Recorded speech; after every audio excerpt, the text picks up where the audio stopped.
আমাদের রাসূল পাক সাল্লাল্লাহু আলাইহি সাল্লাম বলছেন, শোনো, তোমরা যখন আল্লাহর কাছে জান্নাত চাইবে, তোমরা জান্নাতুল ফেরদাউসটাই চাও। সুবহানাল্লাহ বলেন। জান্নাতুল ফেরদাউস অনেকগুলো কারণ, এর মধ্যে একটা বড় কারণ হলো আল্লাহ পাকের সবচেয়ে নৈকট্য যেখানে বেশি পাওয়া যাবে সেটি হচ্ছে জান্নাতুল ফেরদাউস। এরপরে বাকিতেও পাওয়া যাবে, তবে অন্য জান্নাতেও পাওয়া যাবে, তবে জান্নাতুল ফেরদাউস হচ্ছে সবচেয়ে মহান, যেখানে নবীন, সিদ্দিকিন, শুহাদা, সলিহিন, এই চার শ্রেণী আল্লাহর পেয়ারা বান্দাগণ থাকবেন। আপনি সেখানে থাকবেন তাদের সোহবতে। আল্লাহ আমাদেরকে আপনাকে কবুল করুক, বলেন আল্লাহুম্মা আমিন। আল্লাহ পাক জান্নাতুল ফেরদাউস নিয়ে বললেন সূরা কাফের মধ্যে, ইন্নাল্লাযীনা আমানু ওয়া আমিলুস সলিহাত কানাত লাহুম জান্নাতুল ফিরদাউসি নুজুলা খালিদিনা ফিহা লা ইয়াবগুনা আনহা হিওয়ালা। চিরস্থায়ীরা এই জান্নাতুল ফেরদাউসের মধ্যে থাকবেন। এরকম জান্নাতুল ফেরদাউসের সুসংবাদ নিয়ে কোরআনে অনেকগুলো আয়াত আল্লাহ বলেছেন। সূরা মুমিনুনে আল্লাহ বলেছেন, আল্লাযীনা ইয়ারিসুনাল ফিরদাউসা হুম ফিহা খালিদুন। একটু আগে বললাম যে 7টি গুণে যদি আপনি গুণান্বিত হতে পারেন, আমি পারি, আল্লাহ আপনাকে জান্নাতুল ফেরদাউসের উত্তরাধিকার বানায় দিবে। সুবহানাল্লাহ বলেন। তারপরে জান্নাতুল আদন। আদন একটি জান্নাতের নাম হলো জান্নাতুল আদন, চিরস্থায়ী, যেটির অর্থ হলো চিরস্থায়ী। জান্নাত মানে চিরস্থায়ী। সব জান্নাতের একটা পরিপূরক শব্দ বা অর্থই হলো চিরস্থায়ী। আপনি বাসস্থানে যাবেন, চিরস্থায়ী। জান্নাতে ঢুকছেন, চিরস্থায়ী। তো জান্নাতুল আদন অর্থ হলো চিরস্থায়ী। আল্লাহ পাক বললেন, জান্নাতু আদনিন ইয়াদখুলুনাহা তাজরি মিন তাহতিহাল আনহার। এই যে চিরস্থায়ী জান্নাতুল আদন, সূরা নাহলে বললেন এখানেও চিরস্থায়ী আপনি জান্নাতে থাকবেন, যেটার নিচে নহর আছে। আমরা দুনিয়াতে এগুলো গবেষণা করে যত 5 স্টার হোটেল মোটেল যা আছে দুনিয়াতে নানান কিছু, এই যে বর্তমানে আমাদের মুসলিমরা এত বেশি বিনোদন, এত বেশি আমোদ প্রমোদ বানায় ফেলছে, ইহুদি খ্রিস্টানদেরকে পার করে ফেলছে বুরুজ খলিফা দুবাই। বুঝতে পারছেন? বুরুজ খলিফা সবচেয়ে বড় উচ্চ টাওয়ার পৃথিবীর মধ্যে বর্তমানে। মানে আনন্দের কোনো শেষ নাই, বিনোদনের কোনো শেষ নাই। কিরে বেটা, দুনিয়াতে খালি এগুলো করার জন্য আইছো? হ্যাঁ, মানে বর্তমানে খোদ ইউরোপের মানুষেরা, খ্রিস্টানেরা পর্যন্ত, এই ভারতের লোকেরা পর্যন্ত, এরা বিনোদন করতে, ভারতের যত নায়ক নায়িকা এরা খুব বিলাসবহুল না, এরা বিনোদন করতে দুবাই, আমাদের মুসলিম রাষ্ট্র যে সংযুক্ত আরব আমিরাতের দুবাইতে চলে যায়। এত বিনোদন, মরলে এই দেহটা থাকবে কই? ওখানে কি সুন্দর ঝর্ণা, কি সুন্দর, মানে ওখানে পরিবেশ একেবারে আপনার এই যে ঝর্ণা, আমরা বললাম না যে তাজরি মিন তাহতিহাল আনহার, জান্নাতের নিচে নহর বয়ে যায়। নষ্ট পানির নহর না, মিঠা পানির নহর, দুধের নহর, শরাবান তহুরা, শরাবের নহর, সুপেয় পানির নহর বয়ে যাচ্ছে। আপনি চাইলেই পান করতে পারেন, যে পানির স্বাদ দুনিয়ার কোনো কিছুর সাথে এটার কোনো মিলে না, এটা অন্যরকম। সুবহানাল্লাহ বলেন। তেরাও এগুলো করছে, এখানে গোসল, সুইমিং পুল, নানান কিছু দুনিয়াতে বানায়া চেষ্টা করে।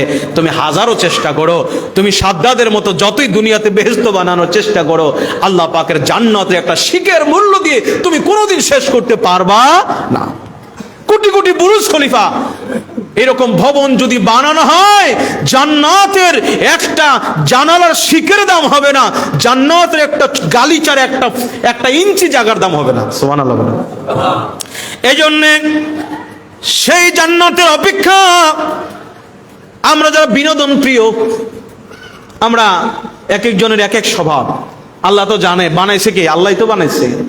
কেউ খেতে বড় পছন্দ করেন, ভোজন রসিক, ভোজন রসিক, খেতে বড় ভালোবাসেন। খাওয়ার কথা শুনলে তার বড় ভাল লাগে। খাওয়ার সবার আগে দেখবেন, খাওয়ার আগে সবার আগে, সবার আগে উপস্থিত আছে। মানুষের মুখে আল্লাহ মানে মজা দিয়ে দিছে। বিভিন্ন খাবার, যত আইটেম, যত বিভিন্ন আইটেম, নানান কিছু খেতে বড় ভালোবাসে। কেউ আরামে ঘুমাতে ভালোবাসে। নানান রকমের উপভোগের দুনিয়াতে নানান কিছু আছে। কথা বলেন ঠিক কিনা? নানান কিছু আছে। আল্লাহ বলে সব কিছুর থেকে কোটি কোটি বহু গুণে আমি আল্লাহ পাক তোমাকে জান্নাতে দিয়ে দেব। জোরে বলেন সুবহানাল্লাহ। এই জন্যে জান্নাতুল আদন কথা আল্লাহ বললেন, এরপর আল্লাহ জান্নাতুল খুলদ, জান্নাতুল খুলদ, খুলদ মানে খালদুন থেকে চিরস্থায়ী, এটাও চিরস্থায়ী। আল্লাহ বললেন কুল আযালিকা খায়রুন আম জান্নাতুল খুলদুল্লাতী উইদাল মুত্তাকুন। তোমরা কি মনে করো, তোমরা আপনি বলে দেন যে তারা কি এখনকার এই অবস্থানটাকে তারা উত্তম মনে করছে, নাকি আমি তার জন্য যে জান্নাতুল খুলদ রেখেছি এটাকে তারা উন্নত বা বেশি সুন্দর মনে করছে? মনে রাখবে, যারা মুত্তাকিন, যারা তাকওয়াবান, যারা আল্লাহকে ভয় করে, আমি আল্লাহ তাদের জন্য এই জান্নাতুল খুলদ রেখে দিয়েছি। জোরে বলেন সুবহানাল্লাহ। দেখুন প্যারা হাজিরিন, জান্নাতের ক্লাসিফিকেশন যাই হোক, জান্নাতের নাম যেটাই হোক, সবগুলাই তো জান্নাত, ঠিক না? আমাদের প্রথমত জান্নাতে যেতে হবে। আল্লাহ দয়া করে যদি আমাদেরকে জান্নাতুল ফেরদাউস দিয়ে দেন, তাই তার কোনো কথা নাই। এই জন্যে আল্লাহ আরো বললেন জান্নাতুন নাঈম সম্পর্কে। নাঈম হচ্ছে সুখময় বা সম্পদশালী একটা পরিবেশ। আচ্ছা, জান্নাতের সম্পদ কম থাকবে না বেশি থাকবে? কি বলেন, জান্নাতের সম্পদ কম থাকবে না বেশি থাকবে?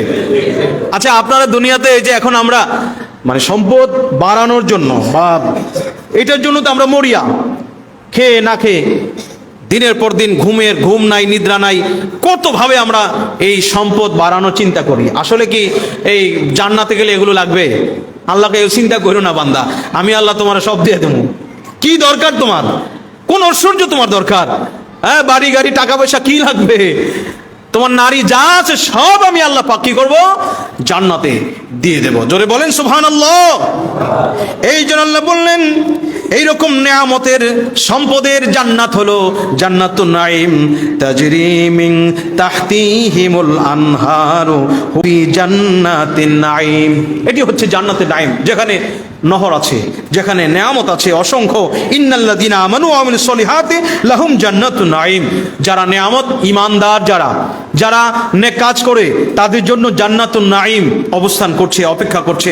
আল্লাহ পাক জান্নাতুল মাওয়া সম্পর্কে বললেন আরেকটি জান্নাত, জান্নাতুল মাওয়া, ঠিকানা। মাওয়া অর্থ হচ্ছে একটা ঠিকানা, নিবাস। জান্নাতুল মাওয়া, আম্মাল্লাযীনা আমানু ওয়া আমিলুস সলিহাতি ফালাহুম জান্নাতুল মাওয়া নুজুলাম বিমা কানু ইয়ামালুন। যারা ঈমান আনবে এবং নেক আমল করবে তাদের জন্য আমি আল্লাহ জান্নাতুল মাওয়া রেখেছি। কখনো বলেছেন জান্নাতুল নাঈম, কখনো জান্নাতুল মাওয়া, কখনো জান্নাতুল খুলদ, জান্নাতুল এরকম দারুল মাকাম, দারুল কারার, এরকম আল্লাহ অনেকগুলো কথা বলেছেন। দারুল মুকামা, আল্লাযী আহাল্লানা দারুল মুকামাতি মিন ফাদলিহি। আমি আল্লাহ তাদের জন্য দারুল মুকামা নামে একটি জান্নাত রেখেছি। সেই জান্নাতের ভিতরে আমি আল্লাহ তাদের কি করব? নিবাস বানিয়ে দেব, তাদের অধিকারে আমি আল্লাহ করে দেব। এগুলো হচ্ছে জান্নাতের প্রধান প্রধান কতগুলো নাম। ও মুসলমান, আল্লাহর কাছে কি জান্নাত অভাব? আল্লাহ বলে না, আমি আল্লাহ তোমাদের জন্য আরো অনেক জান্নাত রেখেছি। যেমন যারা রোজাদার, স্পেশাল আবার কিছু ভবন বানিয়ে দিলাম তাদের জন্য, রাইয়ান। এটা হলো কি? রাইয়ান।